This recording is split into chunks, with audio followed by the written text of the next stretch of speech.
two worlds of defense, a white world you can see and a black world you can't. Before you get too far away, how about a big round of applause for Thunderbird number 8, one of the best narrators. Aerospace exhibitions are part of the white world, but behind them lies a realm of secrecy and super technology, way beyond anything they put on show.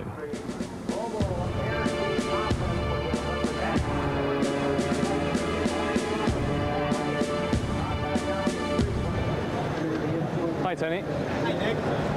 How you doing? Fine. Good to see you. Good to see you as well.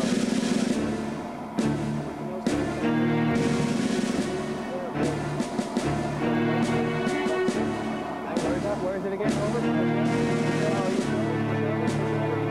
Hi. Hello. The white world is an interesting enough place, but it's the hidden part, the black world, that interests me. At its center, away from all this glitz and show, is a mysterious airbase called Area 51, a place that has become a mecca for UFO watchers and serious defense analysts alike. Area 51 would be my ultimate destination, but getting there would turn out to be a journey as much through the mind as on the road.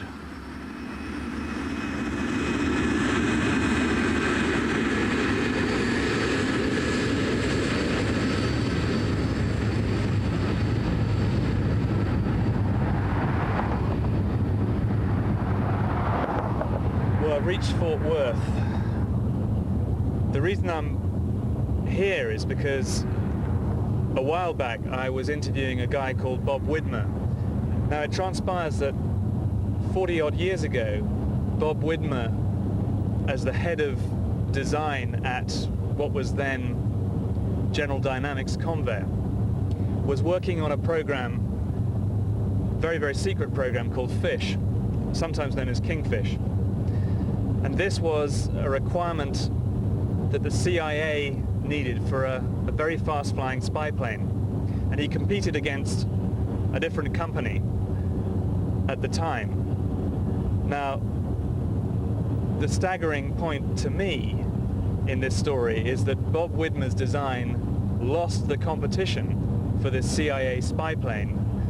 But today, that is some 45 years on from when he was designing it, it's still classified. So we tried to come up with an airplane that was as near as possible to a saucer. And did you? And we did. Where is it? We shaped it. Well, we shaped this, that's this fish. That's the fish. So the Sure. fish looked like a saucer. Well, not completely. I told you we used the saucer as a start.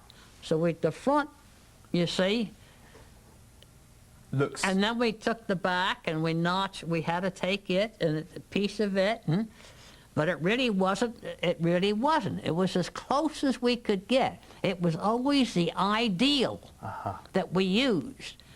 We can't do any better than we can with a treated saucer. That was sort of the goal that we used.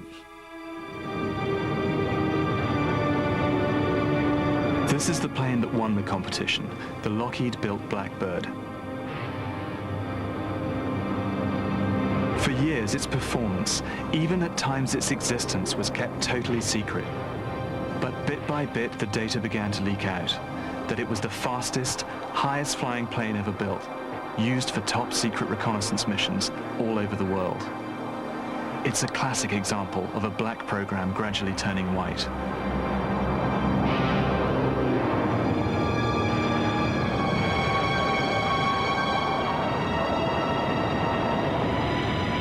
To find out more about FISH, Bob Widmer's design, I went first to the CIA, but even 40 years on it was still classified. So I asked Bob instead. I don't have a copy. I don't have it. Are you not allowed to have a copy of it? I don't know, when these rules were made, you get me? When the rules were made, to close the door, shut the door, and that's it. Secret. Well, it was a class higher than secret. The doors were shut. That meant that whatever I had in my files, or what everyone else had, all was gathered together and was done. And a lot of it was then burned and destroyed.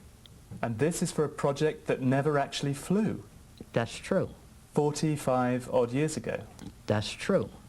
How do you explain that?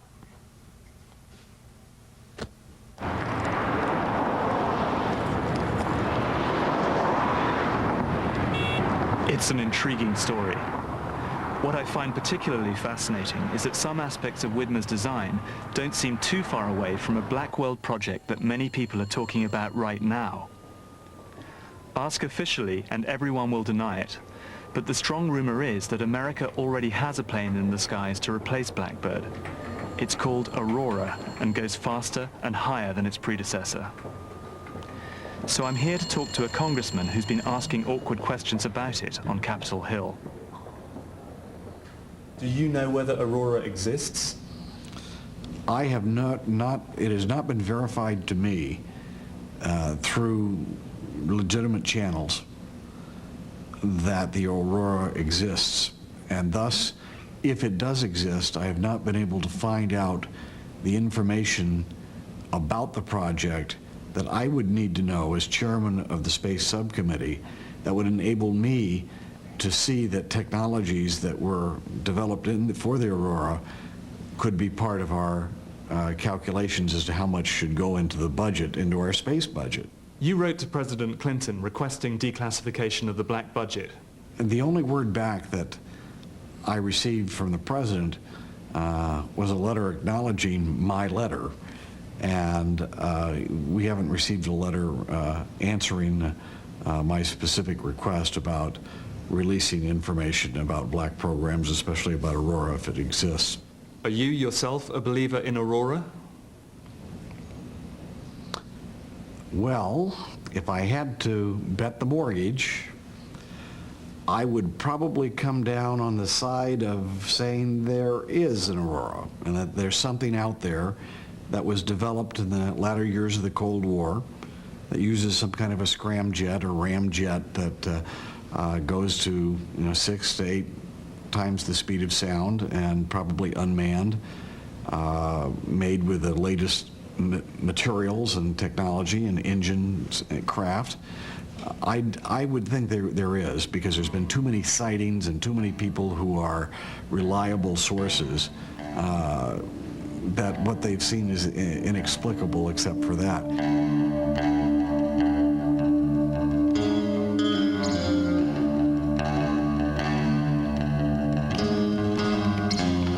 I too share Congressman Rohrabacher's hunch that something has been developed.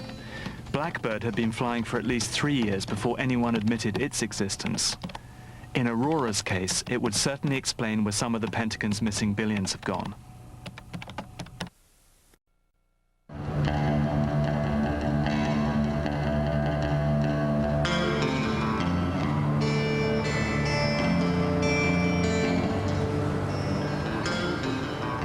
All over America, there are people who are picking away at the secrets of the black world. I'd heard about one of them, a guy called Steve Douglas in Amarillo, Texas, who even claimed to have seen something that could have been Aurora.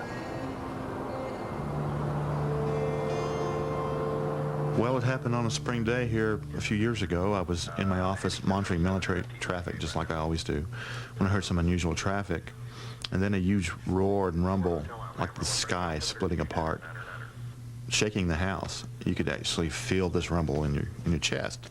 So I went outside to see what was making the commotion, and here came this aircraft at breakneck speed flying from southwest to northeast right over the town. Well, I grabbed my camera, and by the time I got back out there, of course, the aircraft was gone because it was flying so fast. But it left this unique contrail, this spotted string of pearls like a donuts on a rope, right across the sky. So I shot some pictures of the contrail. In itself, the contrail doesn't add up to evidence of Aurora's existence. As with everything you discover on the fringes of the black world and the white, it's a question of putting small pieces into a larger jigsaw.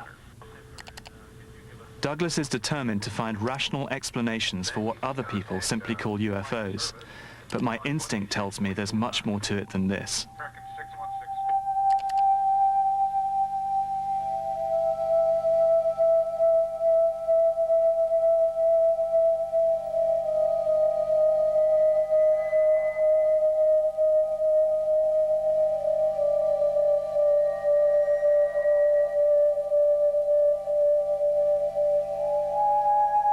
I think the security managers have been actively encouraging flying saucer reports about sightings around their facility.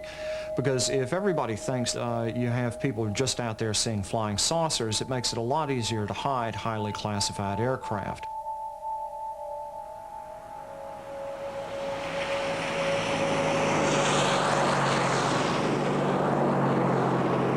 I'd spoken to John Pike before I left Washington.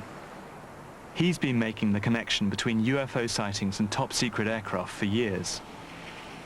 A lot of the reconnaissance balloons that the Central Intelligence Agency was flying back in the 1950s and high-flying aircraft in the early 1960s, according to a CIA study, accounted for a lot of flying saucer reports back then.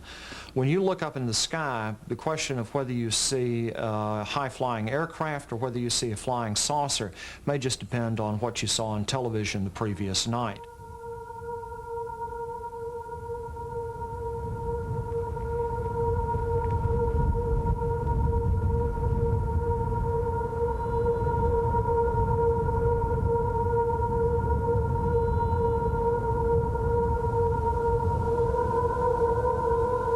Much of me agreed, but I needed the other side of the story, a story I'd never investigated before because it had always seemed two-way out. Someone had pointed me towards Jim Mars, an authority on UFOs and conspiracies. In the military mind, the UFOs would represent advanced technology. And of course, to them, advanced technology then represents potential weaponry. And therefore, they've got to keep it all secret. You got to keep it secret from your enemies, and then you got to keep it secret from your own people so that your enemies don't get it, etc., etc.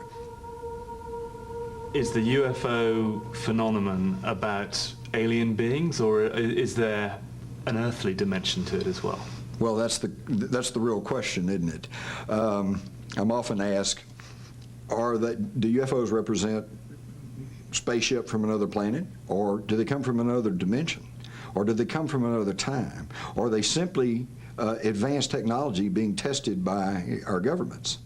And I would tell you that the answer is yes. All of the above.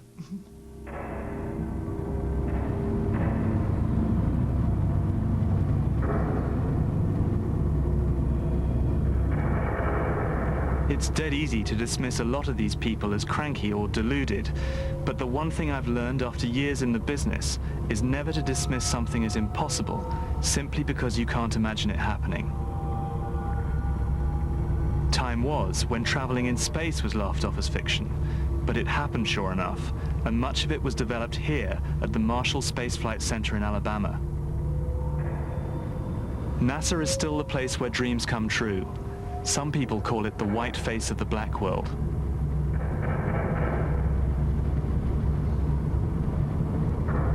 There's probably more money pumping through this one NASA facility than there is through the entire British aerospace scientific establishment.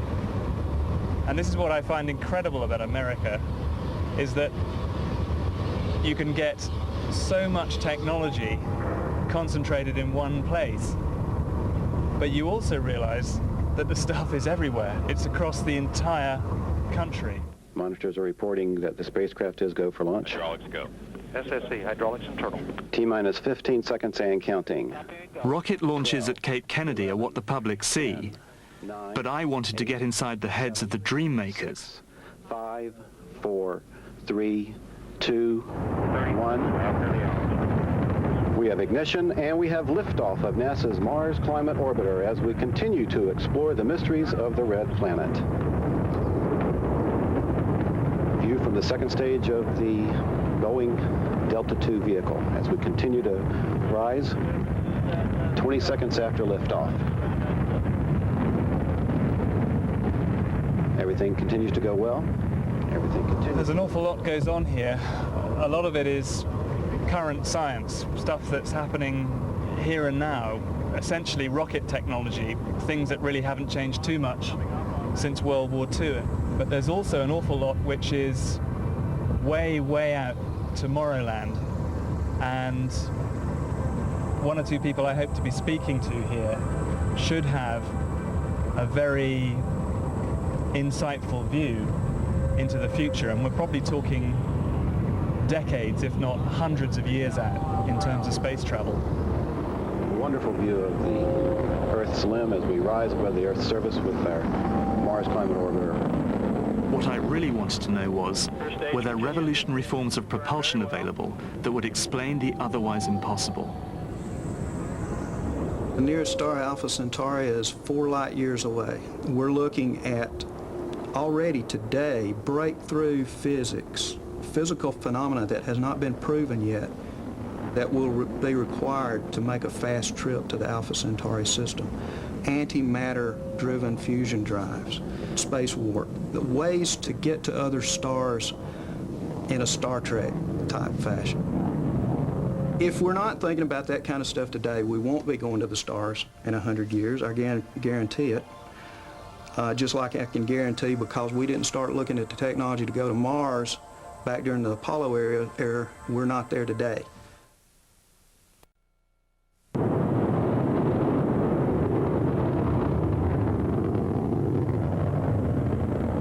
It may seem a long way from secret aircraft, but the inspiration for what NASA is doing is driven by the same impulse: to turn dreams into reality. One person I met even talked seriously about beating the speed of light by bending space, in effect to bring the stars closer to us. It's called traveling through a wormhole. We're used to dealing with space in 3 dimensions. You get from point A to point B, you follow a straight line. A wormhole is based on the idea that you can actually curve space. That, gravity, Einstein discovered that gravity actually curves large masses curve space. Well, the same thing goes with a wormhole. Basically, you're curving and distorting space so you don't have to follow the normal dimensions. Sort of go up and out into a 4th dimension, if you will. And that allows you to go beyond and go much faster, effectively, than the speed of light. The speed of light, is something that pertains to the 3 dimensions, the space that we deal with day to day. But it allows you to get out of that space and go above that, up and out, so to speak. So it does offer the possibility of crossing the universe. Yeah, if you can build a wormhole, certainly. Yeah, you probably, who knows? But you got to be careful to make sure that you have the right endpoint. Who knows where you'll end up if you just generate it. You could end up anywhere in the universe. So that's something to be very careful about.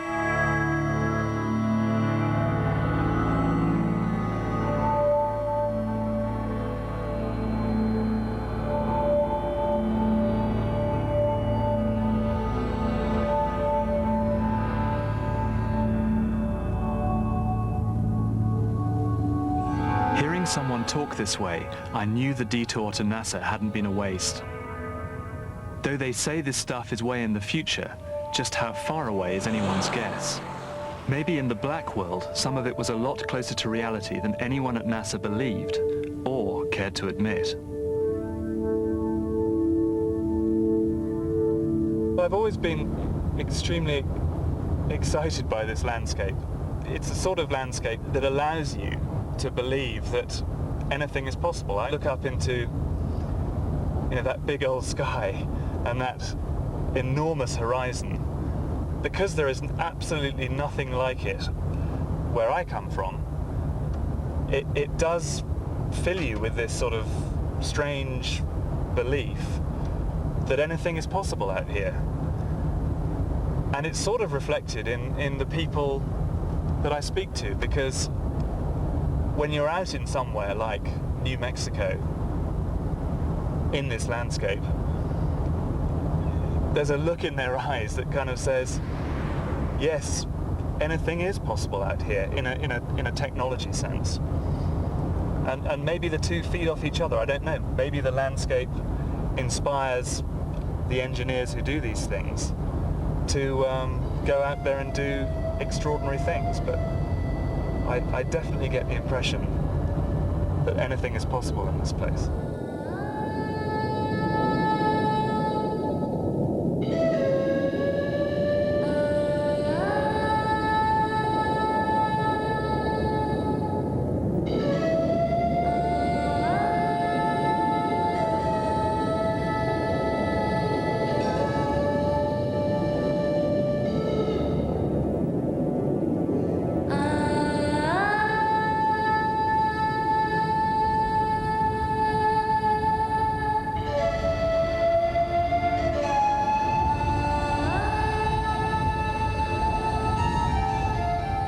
I think that New Mexico is an important state for UFO sightings for a variety of reasons, but one primarily, at least in the paranormal level, has to do with that act of magic we committed in 1945 by detonating an atomic bomb.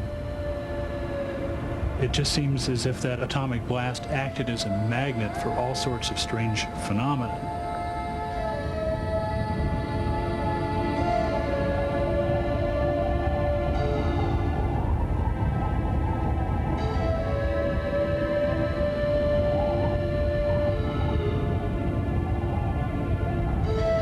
New Mexico is full of people like Charlie Bates. He and his wife are the foot soldiers of the UFO movement. To be a UFO investigator for me means to be on the forefront of what is possibly the most important discovery of the end of this millennium. And that is one of several possibilities that we're being visited by extraterrestrial beings, that we're possibly being confronting beings from maybe another dimension, perhaps our own future. We really don't know, and that's the beauty of it. And that's what makes this such an appealing job. And for me, part of it is confronting my own, sometimes it's too much of a willingness to believe everything I hear. So I'm trying, this is a good experience for me to learn to be more skeptical, really, and more selective in what I'm ready to believe. But another beauty of it for me is not only finding out more of what's out there. It seems that the more we find out, the more that's found out, the more questions there are. So that's the beauty of it and the frustration of it.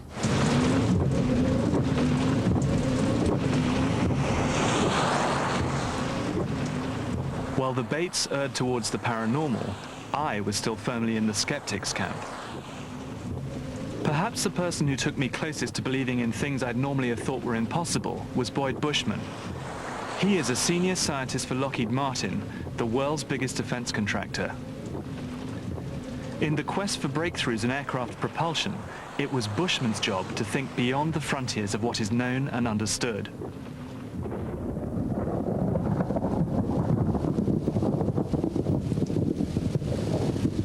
Doing what he did, I strongly suspected that he lived on the fringes of the black world. Perhaps nervous of what he could and couldn't say, he certainly seemed to talk in riddles. I believe that nature does not speak English. What nature tells us is what must be honored. It has been talking to us in many domains, and we have data sets that we're still trying to understand. But I can't talk to all the theoreticians because there don't exist theories where I am. What we have is wonderful, and it comes from miracles occurring. But that we will see will not be what we have. And I therefore tell my team, if you know anything, I really don't want to talk to you, because everything we know is already gone to production. Now, if there's something you kind of wonder, or if you think of, or etc., let's take those steps to the future.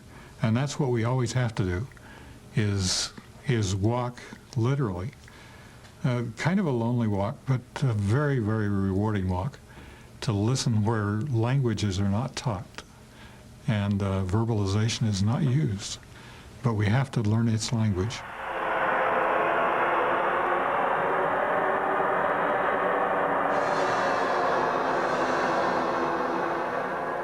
I felt he was trying to tell me something he wasn't allowed to talk about. So I asked him about the holy grail of science fiction, anti-gravity propulsion.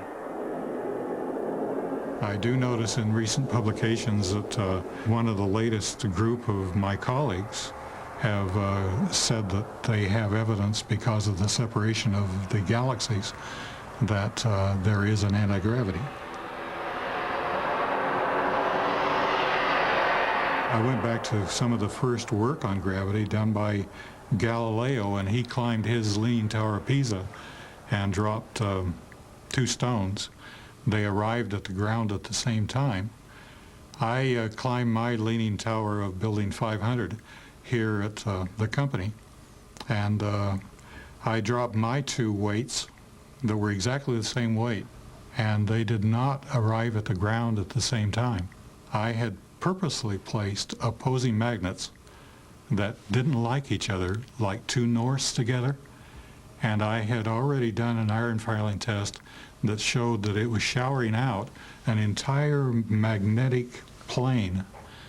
And I wanted to see how that magnetic plane interfaced with gravity. He showed me a film of extraordinary experiments that had been done in Canada 10 years ago. A scientist there appeared to have found a way of getting objects to defy gravity by beaming different energy waves at them. Most people had written it off as a conjuring trick, but Bushman took it seriously and was trying to develop his own techniques. I'm refining and heading towards something that all you have to do is charge, and it is lifting up. It is losing weight. When we complete the technology, it should fly.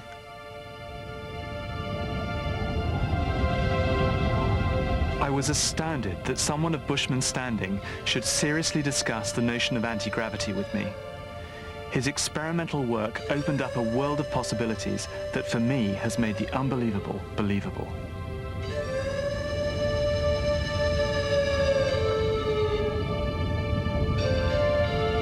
Small fireballs, large fireballs, discs, triangles, 300-foot flying rectangles, formations of glowing orbs, stuff that blinks out and blinks back in. It seems to render itself invisible.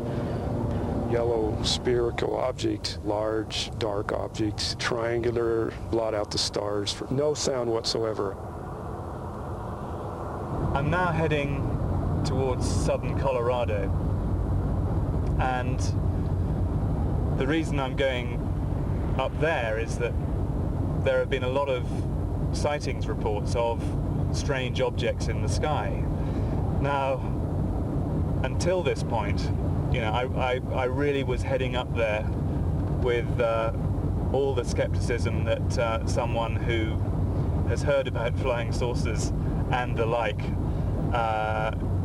and really doesn't want to believe them can muster. I mean, I was and still am reticent, but the exciting thing now is that thanks to Boyd Bushman at Lockheed Martin, you know, I can actually dare to believe that there might be some very down-to-earth explanation for what one commonly perceives as UFOs. It's hard even to say the word sometimes, UFO, because it sounds very strange. But anyway, that's why we're heading to southern Colorado to experience some of the weirdness that people say is going on up there.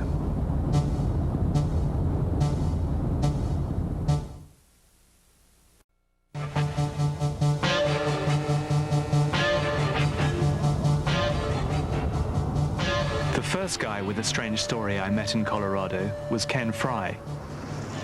And there was a light off in the western horizon. It looked like the object was maybe several hundred feet high. At first I thought it might have been a planet such as Venus, and then I thought, well, it's kind of a light orange or yellow color. So I stopped and looked at it for a few minutes. I pulled over, and it started moving, kind of hovering. And then I drove down the highway a little further, and then all of a sudden it disappeared. And then about 5 seconds later, I saw something maybe 200 feet above Del Norte. It was an object, a dark object. I could see some small lights on the underside of it, and but there was no noise because I turned over and turned off my engine, and there was absolutely no noise and just very few lights. It appeared to be a fairly large object. I couldn't tell if it was triangular shaped or square or round, but how could you tell it was large? Just seems like by the stars, I looked up and couldn't see any stars. So it obscured the stars. You got a kind of an image of a silhouette. Right.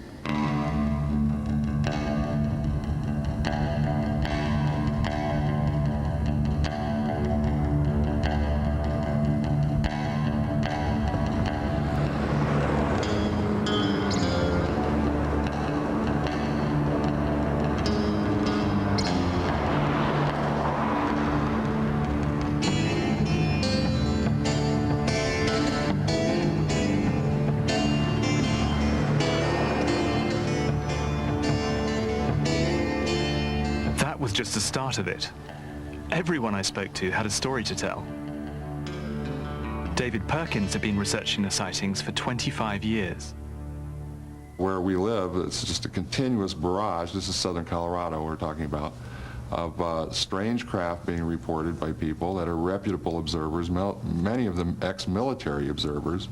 A friend of mine, a colleague, works for the Defense Department. He has a contract to do advanced research for them, so he's a very reputable fellow. One day he was out jogging and went over a little hill and looked down below him at a large pasture that was down there, and he saw a craft that was hovering just above the ground, he said.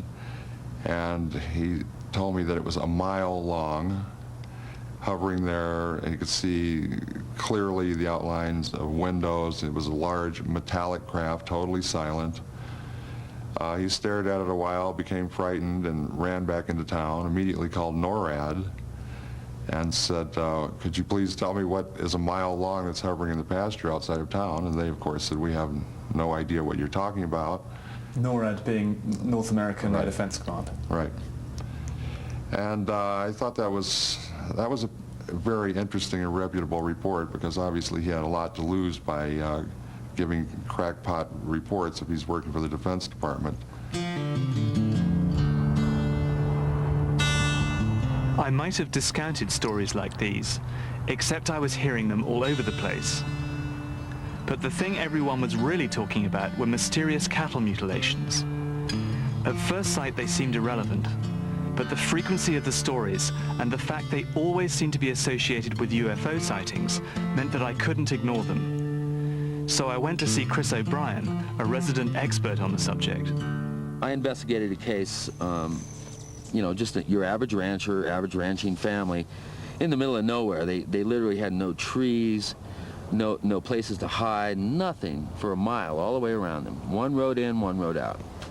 Rancher gets up in the morning, over his cup of coffee, looks out, and 30 feet from his house is a mutilated cow. Now, if I was that rancher, I would immediately go into a place of fear. I would think, hey, whoever it was could have come in here and done this to me or my family. And one of the things I think is really important and possibly crucial, and maybe our biggest clue, is that the animals are left where they're found. If somebody is cutting up and taking body parts, they could just take the whole animal away and no one would ever know. It would be just a missing, you know, head of livestock. But they leave them there, and that to me tells me and other investigators that a signal is being sent. I don't think I know quite yet what that signal is, but I can tell you that it has to do with fear, with control, and with the elements that tend to keep people in their place.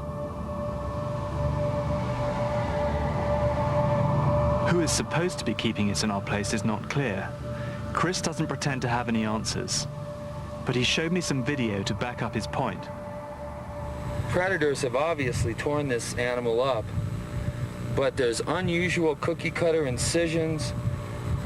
Go ahead, tell me that coyotes did that. And this animal appears to have been cookie cutter incised all the way from the chin, all the way down the belly to the rear end. There's no question in my mind that that is not tearing and ripping action from coyote. It can't be. It looks like the thing was sewn together and then you pulled the sewing out. Now, I've never seen this before, but correct me if I'm wrong. Do predators pop the hoof material off the feet? I've never seen that before. I've never heard of that.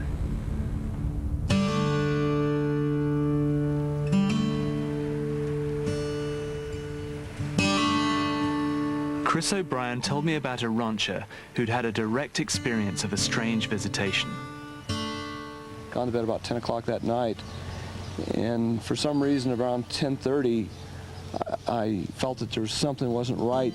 Went out of the front porch of the house and very surprised to find a helicopter hovering just over the very top of the house. As I come out and tried to discern why a helicopter was over our house, I became aware of the fact that it wasn't making any noise. The only reason that I knew a helicopter was over our house was the beating of the rotors and the down pressure of the air from a helicopter blade. So it was there was downwash and it was beating against the trees, and you were conscious that this helicopter was close? Yeah, I knew that it was barely over the house because I'd had some time at an air station during the time that I was in the Coast Guard, about 9 months, where I was on flight crews and search and rescue crews, where I was around a helicopter a lot. And for the particular downwash and down pressure that I was getting and experiencing, I knew that the helicopter was just over us, just hovering over the top of the house. And I could also see the bushes and the branches and the trees with a lot of sway with the beat of the helicopter blade. On an otherwise perfectly still night? Very cold, very still. And this helicopter was not making any noise? I know that it wasn't making any noise because I was trying to discern whether it was a turbine helicopter or a mechanical helicopter to see if I could hear the turbine whine or the pistons on a mechanical helicopter, because I was very familiar with turbine helicopters, and it was just very, very strange. Nothing? Nothing. No sound. Possibly the sound of the wind moving violently from from the rotors, but that's all. No other sound.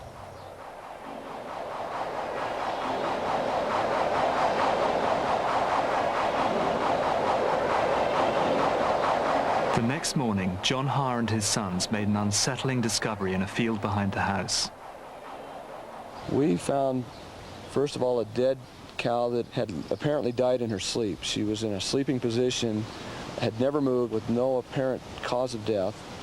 And then we found a cow on her side that we just thought was dead at first. And as we looked more closely, my wife noticed that the cow had been mutilated, that the skin on the jawline of the cow had been precisely removed, that all of the meat was taken off the bones, and the sex organs had been cut out very carefully of this cow. And no other apparent cause of death, but it had been obviously mutilated. And as I studied it and looked at it, it became more obvious to me all the time that this was something that was too precise and too fine to have been done with less than a surgeon's scalpel.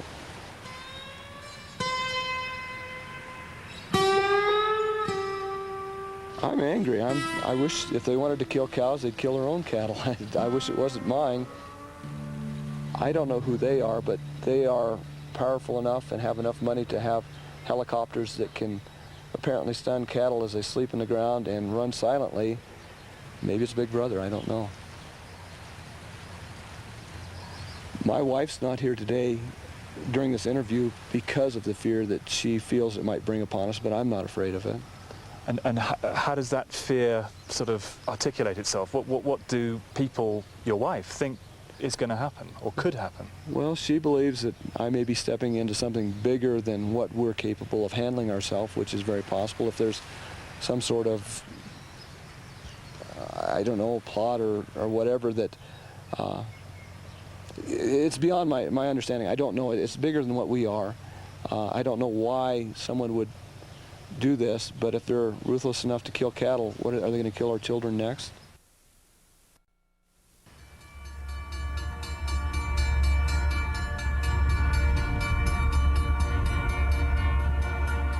Things had suddenly taken a sinister turn.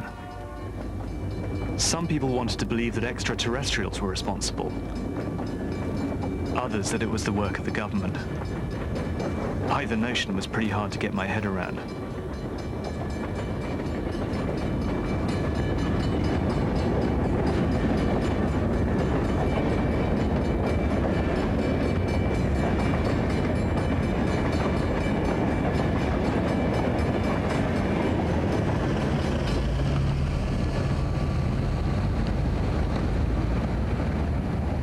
I felt I had entered a looking-glass world.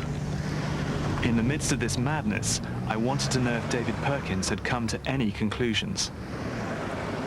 Just from my own background and research into this over 25 years, I find it hard to believe that anybody knows what's going on, because we're seeing something that's creating supposedly, apparently, real physical events in the environment. Cattle mutilations, landing traces, crop circles, if you will. Any number of other things. We have just that tangential sort of piece of evidence that would suggest something but is not conclusive to the scientific community.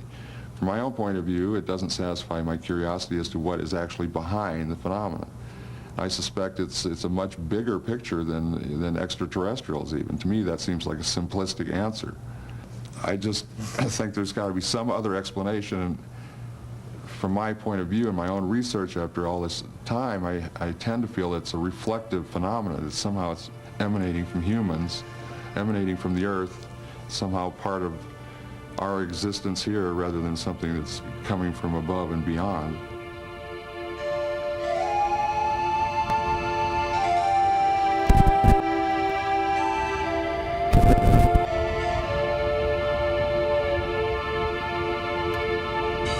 It's very difficult to know what is going on in this place.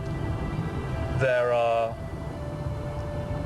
loads of reports of unconventional aircraft, and there are equally mysterious and somewhat chilling reports of cattle mutilations. Now, the people seem to have reached a conclusion that these two events go hand in hand. That may well be. I'd say the overriding impression I come away with here is that people want answers and that they are afraid. And, you know, you can't help but soak up that kind of an atmosphere.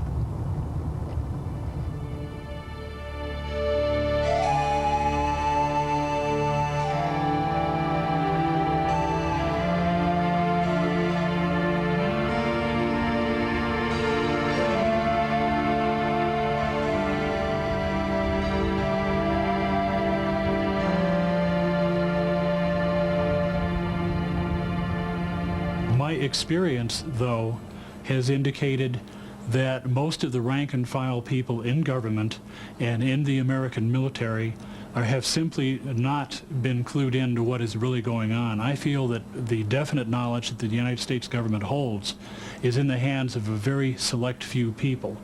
And I think in order to keep that information out of other hands, they resort to classification, denial, and disinformation.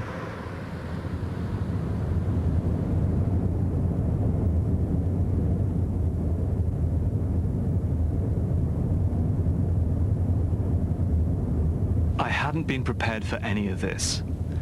I had moved from skepticism about UFOs at the outset to the possibility that something in some shape, way, or form existed. I felt the need to get back with my feet on the ground and talk to people that, wearing my technology hat, I at least knew and understood.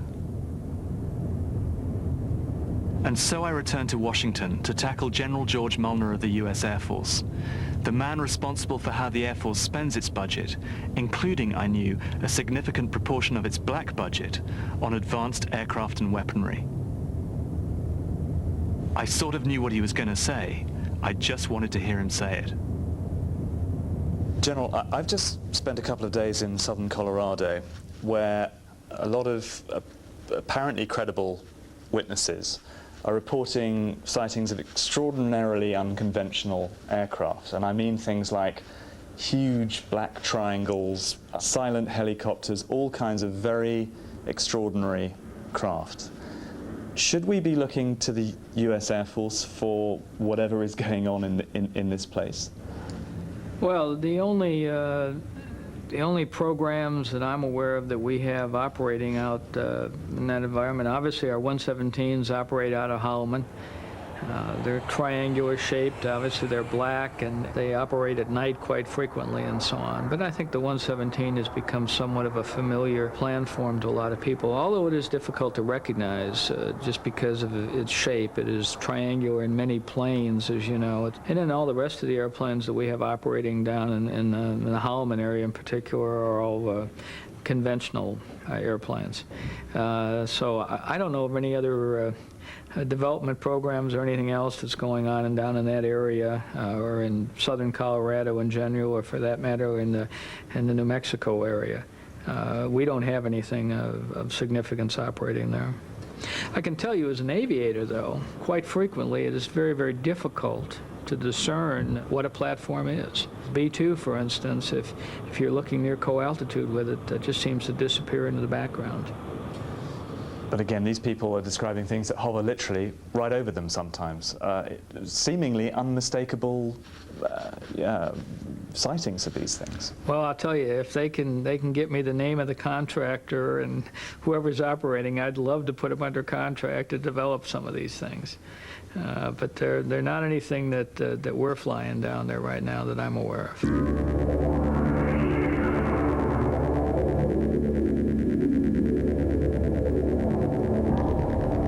I went back to the desert to pursue the story. I'd known that the Air Force would be economical with the truth, but somehow I felt that General Milner had been telling me as much as he could, even on the subject of new stealth developments. Equally remarkable was the fact he talked about black programs at all.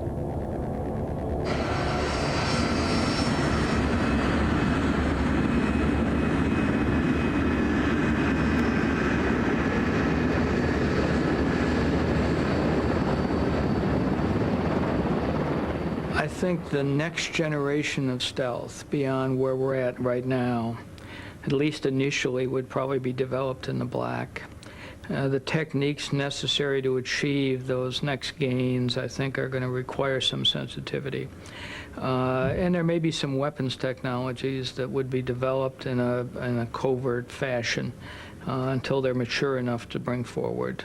Those are the only two that really come to mind that would require a black development.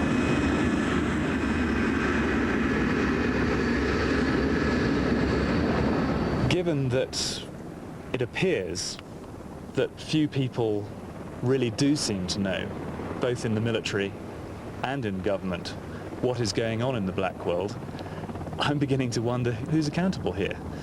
The interesting thing about the atomic bomb program was how few people in government knew about it.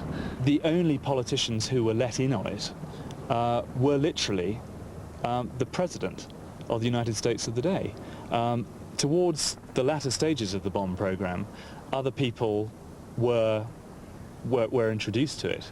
I think there is probably deep symmetry there with what is going on today, in that what we seem to be seeing on this journey is a whole raft of individuals in quite senior positions in the military and in government who do not know or do not appear to know what is going on. For those of you interested in Los Angeles right now, they have As I headed west, I was reminded of a conversation I'd had with Bob Widmer. He told me of the unbearable security restrictions he'd been subjected to in order to maintain project secrecy. I suspected not a whole lot had changed. At the time, the CIA was in their glory. I don't want to go into details of the kind of life I had to lead and the way and the things I had to do and conduct myself, with my family and so forth. I just want to tell you. Was it very restrictive? It was unbelievable. It was not only restrictive, but it was counter to my conscience and morals and so forth. The whole thing of black program secrecy? Yes. And I think it's bad. I think a person can do it for a small window in his career. I don't think he has to. But it's not what I would call, and it's part of our problem today, it's not what I would call a good formula over a long haul. Counter-creative? Not only counter-creative, counter against human, what I call human understanding of one another. I mean, the degree they went through in order to hold the secrecy was unbelievable. Did it frighten you, ever? Yes.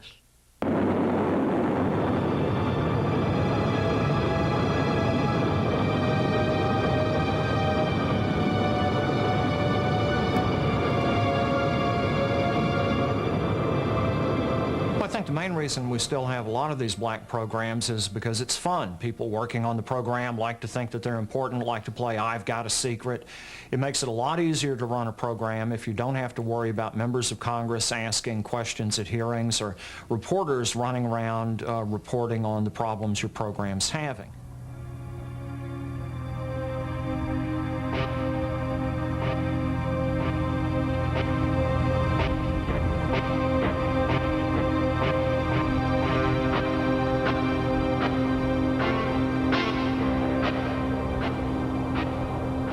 I was now heading for a rare interview with Jack Gordon, head of the Lockheed Martin Skunk Works, named after the foul-smelling chemicals they used to build their planes with.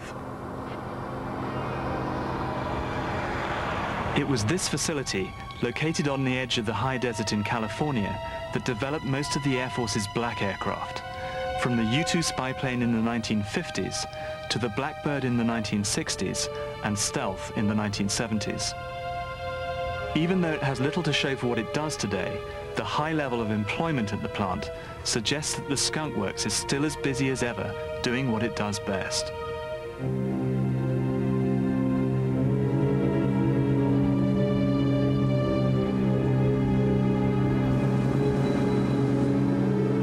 Part of our mission statement in the Skunk Works speaks to urgently needed requirements. For instance, we were the inventors of the U-2 at a time when the world was quite concerned about what the Soviet Union was doing with their advanced bombers and strategic missiles.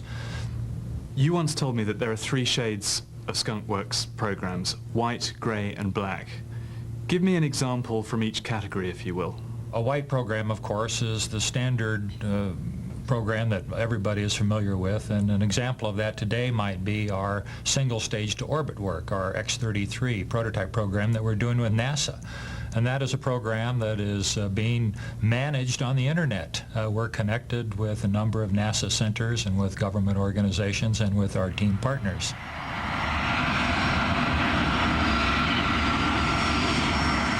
A gray program is one that has elements of secrecy associated with it, but is an acknowledged program. The F-117 would be in that category today, in that everybody is aware of the F-117 stealth fighter, but of course the actual signature characteristics and the operational characteristics of the airplane are close hold.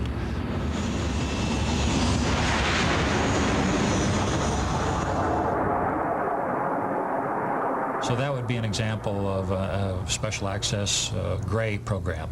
And then a black program, of course, is an unacknowledged program that we just do not acknowledge that it exists at all, and that is that sensitive and is at the edge of our national defense. Here's a catch-22 question. Do you have any unacknowledged programs at the moment? What are unacknowledged programs? Well, I'm asking you. The answer is we just don't comment on unacknowledged programs, whether they exist or not. By definition, since they're unacknowledged, they're unacknowledged.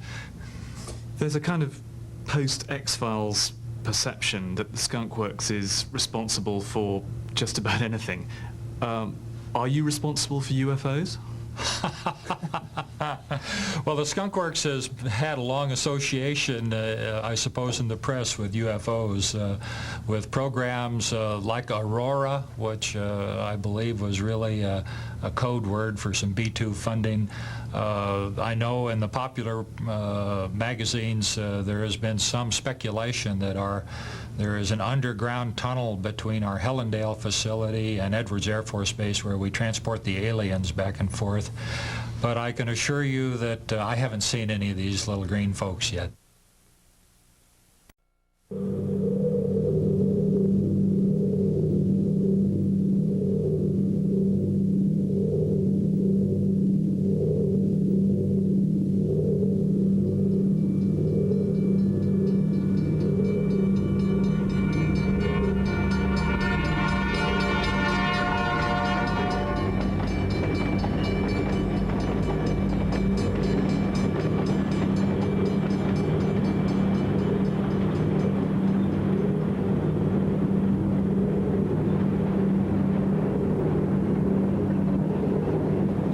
Contacts in the defense business, it was clear that the formal approach was going nowhere.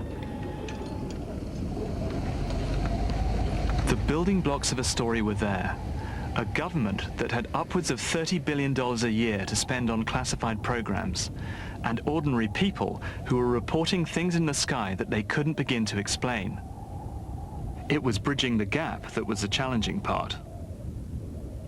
I decided to follow up something that Jim Mars had told me about a covert government scheme to invest in a form of psychic spying called remote viewing. The program itself was weird enough, but there was an even stranger twist in the tale. The thing that finally pushed me off the fence as far as believing that there really was something going on and something probably outside of our normal experience was back in the early 90s when I discovered the U.S. Army's remote viewing program. Now, remote viewing is their term for being able to perceive persons and places at things at a distance by means other than the five senses, which is kind of a fancy way of what we used to call clairvoyance. It is a psychic ability, and you talk about skepticism. I was highly skeptical of that until I interviewed the people that were actually doing it within the Army and the people who had done it within the CIA and the scientists that had worked on it. It was one of the most scientifically studied experiments in history. I talked to people that were on the oversight committees of this whole thing and found out the government obviously felt like they were getting something from it because they'd kept funding it through 4 administrations, okay? And the bottom line was every single military-trained remote viewer had had a direct experience with the UFOs. And they all said that they represent craft from other worlds with people in them. So once I was satisfied that the remote viewing experience was legitimate, then I had to take seriously what they're saying.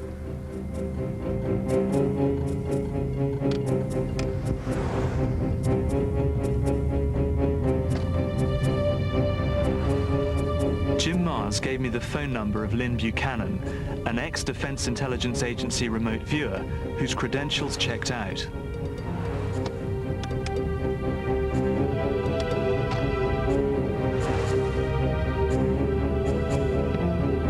I felt uneasy because I was getting into the world of spying, where disinformation is part of the toolkit.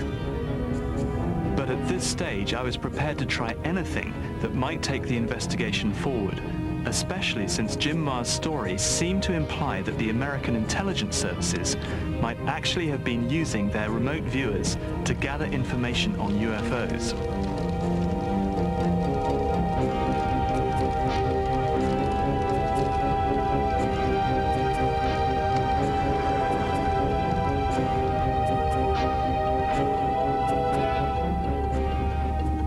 Buchanan asked me to meet him outside a church in the dusty New Mexican town of Socorro.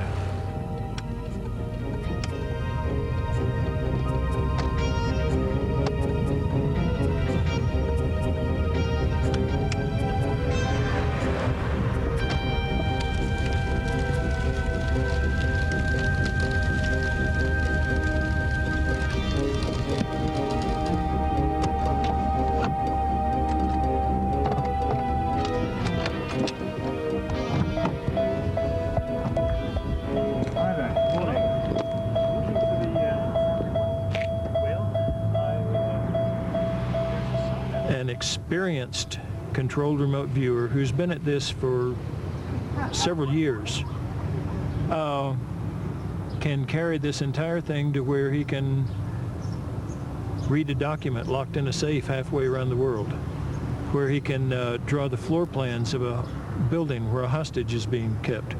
And it's all done through the body. It's all a physical thing to do. There are no trances, no altered states of any kind. We had a senator come one time and see if he wanted to fund what we were doing. And he watched a demonstration session that we had. Afterwards, he said that he was totally underwhelmed, that all he saw was two guys sitting at a table smoking and joking, and now and then somebody'd write something down. Our director handed him the summary of our session and said, yeah, but look what they wrote down. He had brought in a target to task us with that only he knew the answer to. He looked at the target. He looked at our information we had provided. Damn, you know, and we got funded. So far, so good. But things were about to take an unexpected turn. As we chatted, it rapidly became clear that Buchanan's take on the UFO issue was a lot more personal than I'd ever imagined. Not only had he had a UFO experience as Mars had predicted, he also claimed to have been abducted. This little gray guy started talking to me, and he was actually very nice. After we talked, he invited me up to the front where evidently the control area was, and he answered questions for me. He showed me everything that I asked about. He showed me how he worked this control panel. We were taking off and landing, and they would bring more people in. We'd take off and land, and they'd bring somebody else in. And while we were landed, he actually let me play like I was working the control panel. And then one time before we went into a very long jump, he actually did the takeoff, let me work the control panel, and then took over when we landed again. Where were you taking off and landing from and to? I have no idea. It was the middle of the night, and so I have no idea where we were. I have no idea how far the short hops were. I have no idea.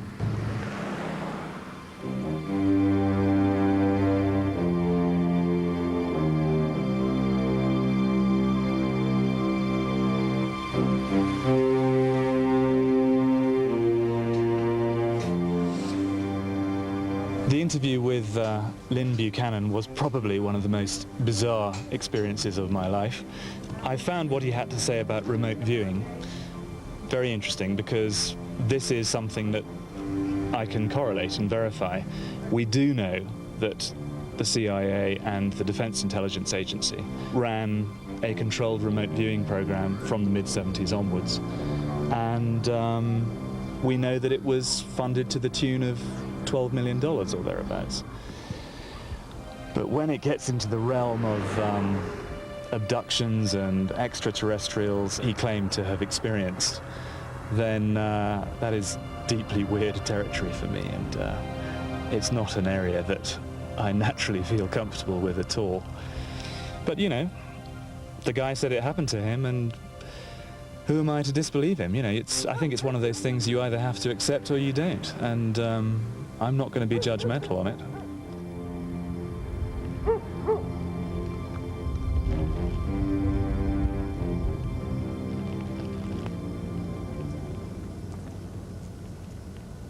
The key issue for me was whether the Defense Intelligence Agency had taken the story seriously and perhaps kept a log of UFO experiences like Buchanan's. Jim, hi, it's Nick Cook here.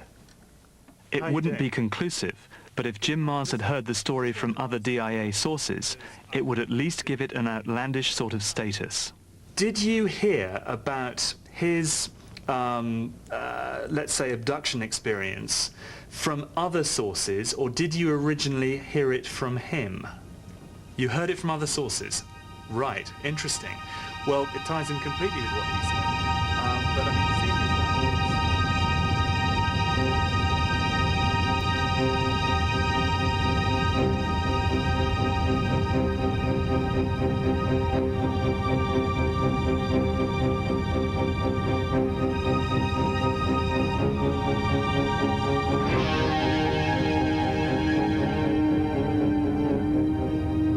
If nothing else, this journey into the world of psychic espionage, like my earlier detour to NASA, had shown that significant government money was being spent on ideas right on that frontier of what is real and what is imagined. It was time to get back to hardcore defense. This is where the US Air Force develops and tests exotic-sounding weapons like lasers and plasma cannons. Technology on the very edge of achievable science.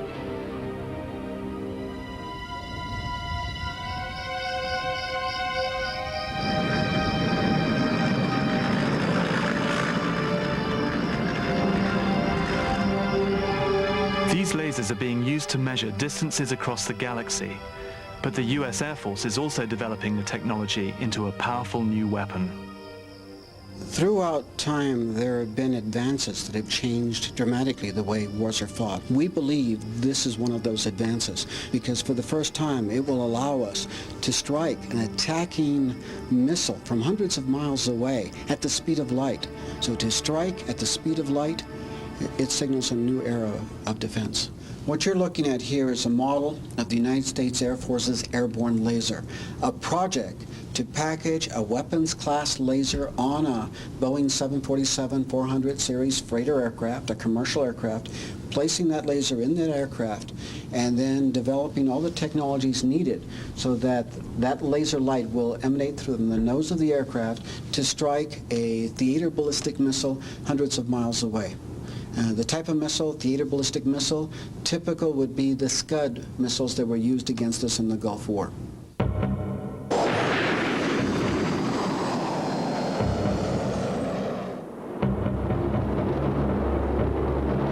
Possible. Cleared to fire.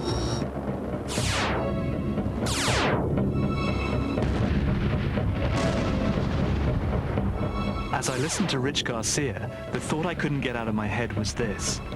If an Air Force information officer is showing me this stuff, what on earth are they doing behind closed doors?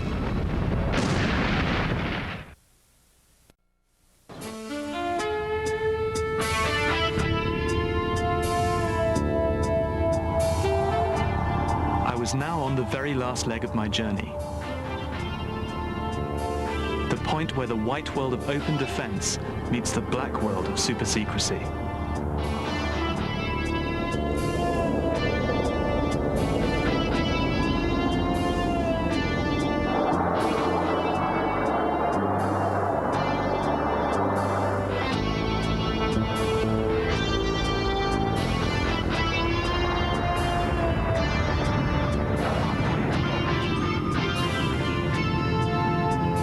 Thought I'd look on Vegas as anything like a regular place, but considering where I've been and where I'm going, it almost feels normal.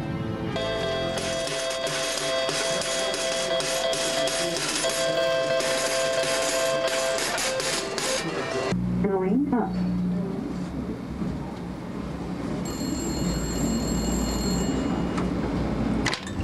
It's Nick Cook here, how are you? The place I'm heading for is Area 51. All right. Not too bad at all. Nowhere in America is more secret or has attracted more suspicion about what the government is up to. What I needed was a guide who could show me the ropes. All being well, we'll be chatting with a chap called Mark Farmer, who he's more of a journalist than a kind of a obsessive. But he's also tracked a lot of secret aircraft and defense programs. And I'm entering a world here that I haven't come across hitherto, which is people who are prepared to give up an awful lot of time to track programs and aircraft. I guess really they're enthusiasts. But in a very, very dedicated way, in a way that most of us don't have the time or the energy or the inclination to do.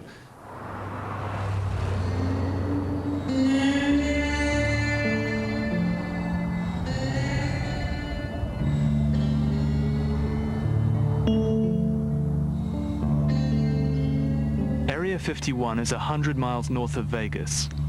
In recent years, it has become a meeting point for people looking for top-secret black aircraft and those who believe in ET.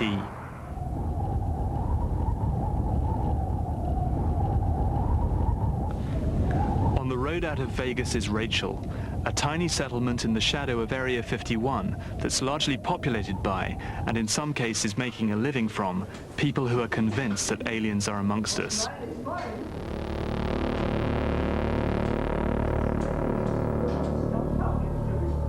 We had a beam of light about this big around, a big flashlight, come through the door. That was the size, about a big flashlight. It's that door right there.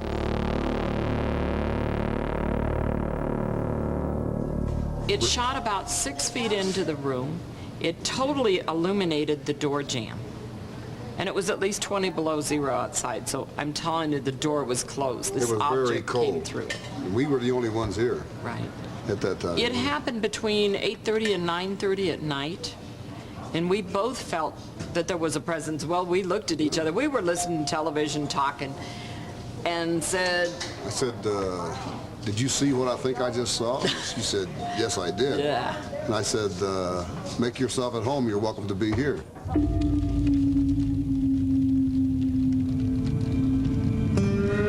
Soon after Rachel, I turned onto an unmarked road. Just ahead was Area 51.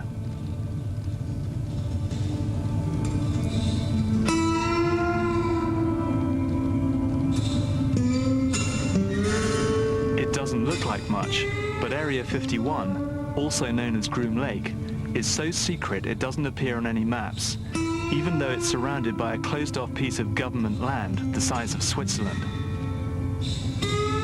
For a place that doesn't officially exist, its security is incredibly tight, though you have to look hard to know it's there.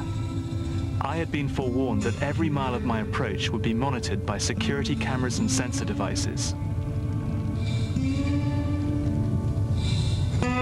What have we been able to glean about what goes on inside Area 51? The answer is not much. There's an airbase inside, and its 6-mile runway is the longest on Earth. The people who work here are brought in on private buses or flown in on unmarked charter planes. This is the crossover from the white world to the black, the place where the road runs out, and where I met my contact, Mark Farmer.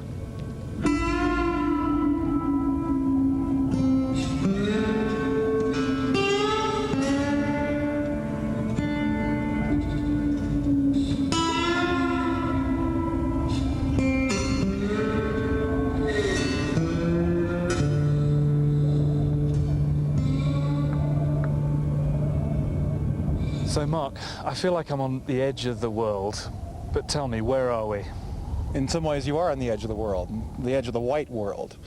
As you go over there a couple hundred yards is the border to the restricted area which surrounds the Groom Lake covert testing facility.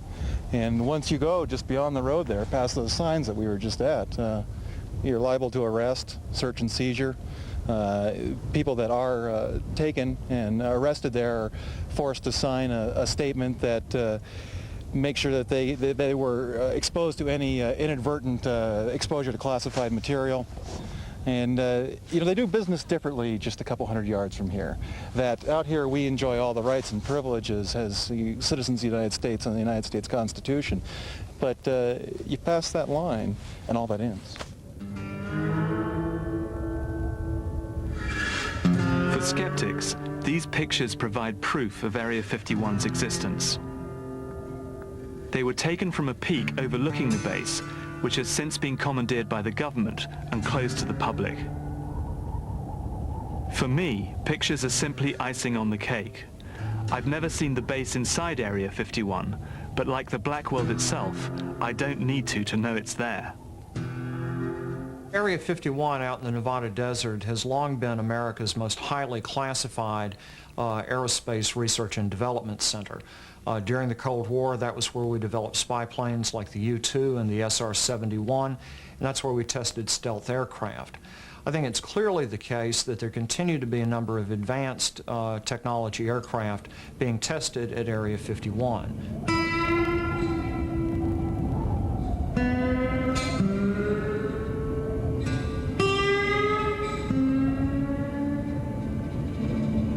This is the heartland of the billion-dollar secret. And now that I'm here, the question that's nagging me is, how much secrecy do you actually need in a post-Cold War world?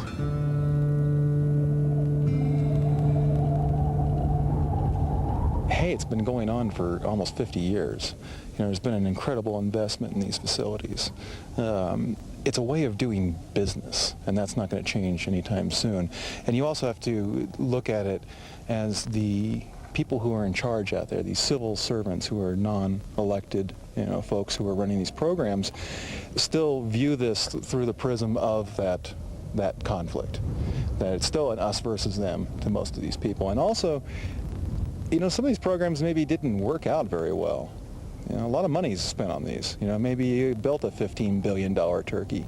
Who wants to be responsible for that? So a lot of it is a, you know, cover your own behind sort of mentality.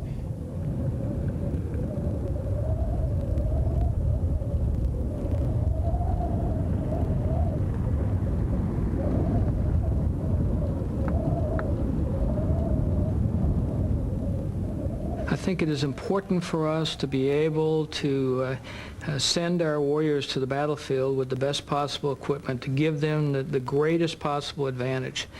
We are not into attrition warfare, and as a result of that, we need to maintain a technological superiority on that battlefield. I think it is a very small price to pay for the general public not to have total access to these things until the right time comes along in order to maintain that technological superiority.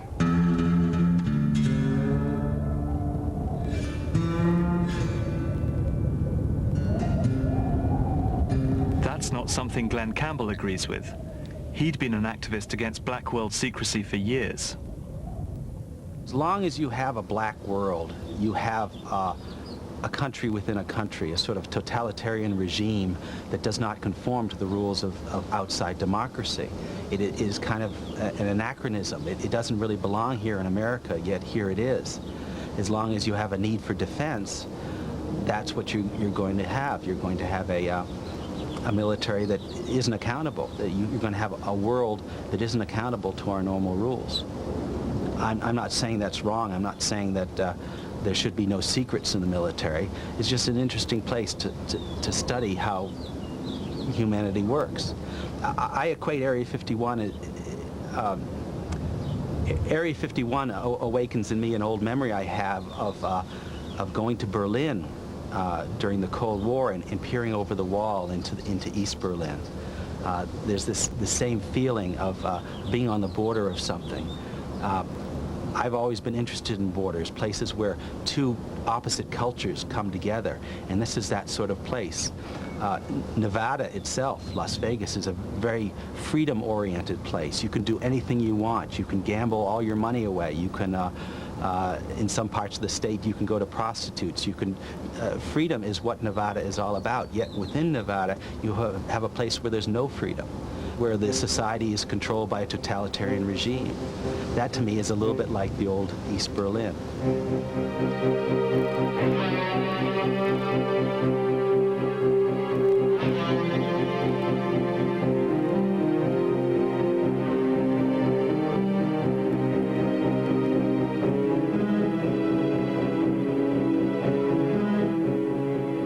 Campbell told me that when you sign the oath of secrecy that lets you work in Area 51, you pretty much hand over your life to the government. I then met a woman whose husband had done just that. It's a secret base. Nobody knows it's there, except the whole world. You go up to the little Alien Inn up in Rachel, right near the test site. Alien pictures everywhere. Everyone knows what Area 51 is. And everyone knows what Route 95 is.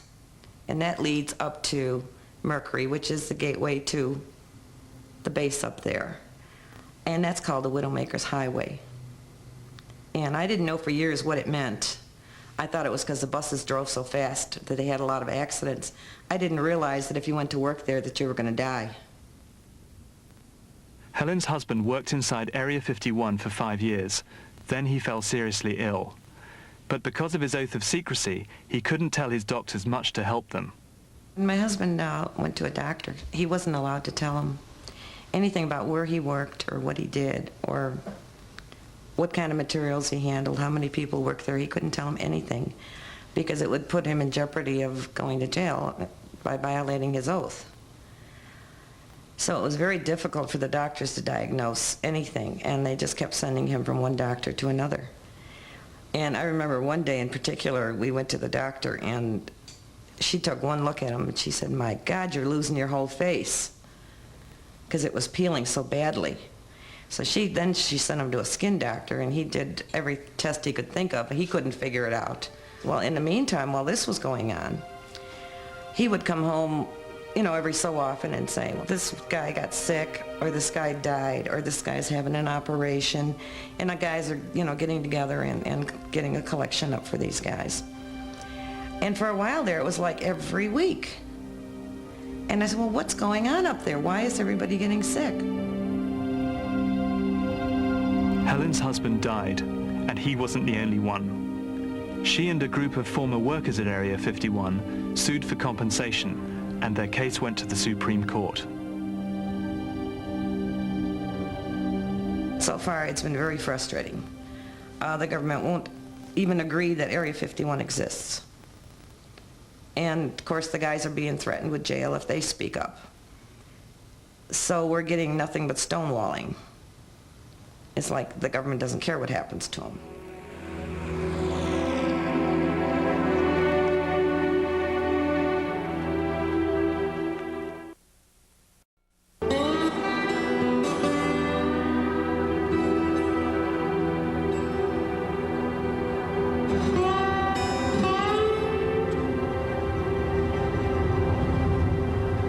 America is full of contradictions when it comes to secrecy and openness. On the one hand, you've got, you know, on the surface, a very open society. It prides itself on being extremely open. You know, this is a country with a Freedom of Information Act. You can get access to any information that you want, supposedly. But actually, that's not true. There is a whole section of the community, of government, of life, which is ring-fenced from that, and which you cannot get access to. And I think the intention is actually that you should never get access to it. And that's something that I've been acutely aware of as I've made the journey.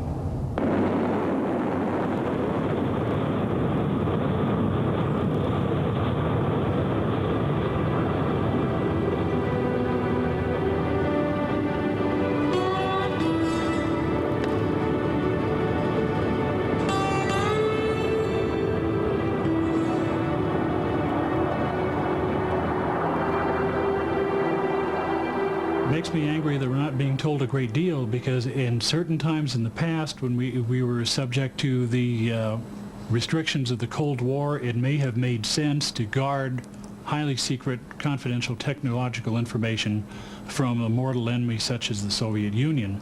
However, today, ostensibly, when the Cold War is over, this massive degree of classification still exists, and it extends into other areas besides UFOs, and yet we still have this mindset to cover up. We still have this mindset that treats the American people as if we're a bunch of sheep or a bunch of children who can't decide things for themselves, or would panic at the slightest disruption of our world beliefs or mindset.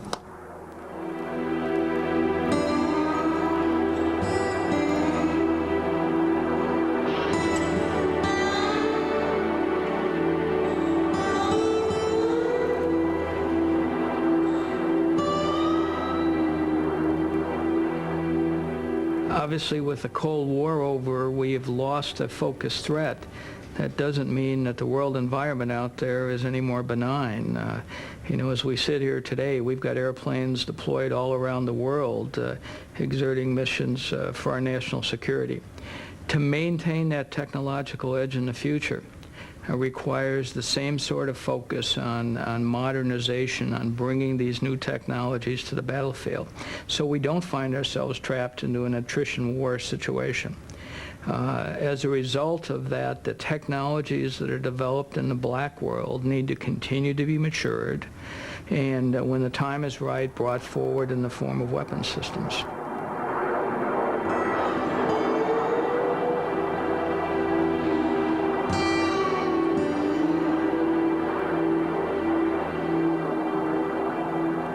Now, during the Cold War, it made sense to have those black programs.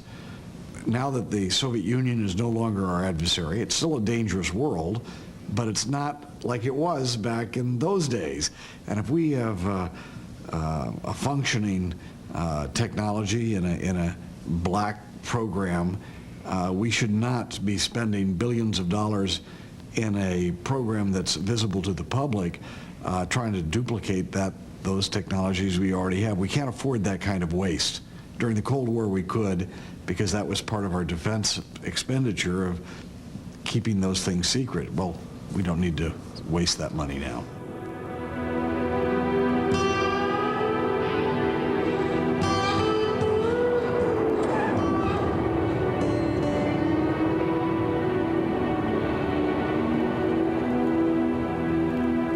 My husband did do his duty for his country.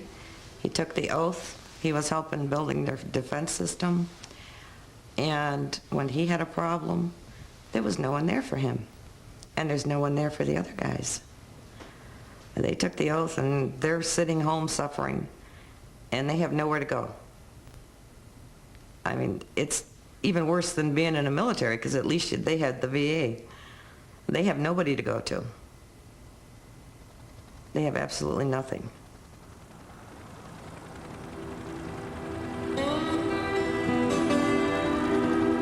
Helen's case against Area 51 forced the government to improve environmental protection for its workers. But her request to find out what materials they were using was turned down by the Supreme Court on the grounds of national security.